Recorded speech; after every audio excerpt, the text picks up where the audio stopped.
technology innovation doesn't just happen in the lab. It often happens in the real world when you actually are building these machines. Well, the United States were key inventors of two clean energy technologies: solar photovoltaic panels and wind turbines. But we failed to invest in their deployment. So we invested in the laboratory work. Boeing did a bunch of important work on wind turbines, but we never made the big contracts to companies to actually build the things in the real world.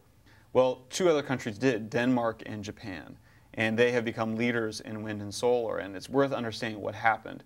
In an interesting comparison, Denmark and Norway both put a price on pollution, on carbon pollution in the early 90s. They had a carbon tax.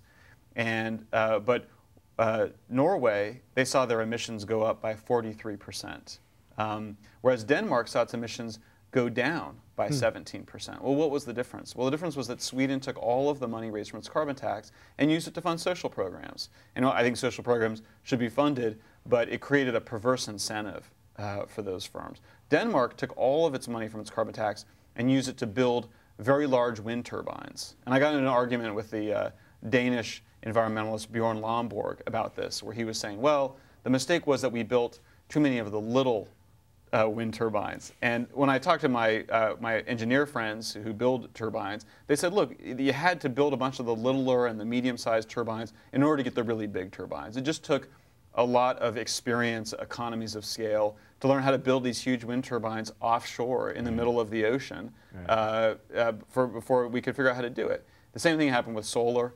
It really required that the Japanese government just go and manufacture a lot of it and invest a lot in R&D, but it really took the experience of building factories, learning from the mistakes that the older factories had made. And I think those two examples are really inspiring. I think what also inspires me is our VCs and inventors who understand that failure is part of this, that we shouldn't be scared of failure, or we shouldn't be ashamed of our failures. In fact, we should talk about our failures. We should study our failures. If we weren't able to make solar panels as cheaply as we thought, we need to get everybody to analyze why it was and how we can do better next time. I think that sometimes we look at these technologies and we kind of get so disappointed at how they didn't meet our expectations. And we have to understand that this is really human evolution is about learning by doing, and that we're not going to be able to go off in a laboratory and run some mathematical models. That we just have to get started. We have to start building these things.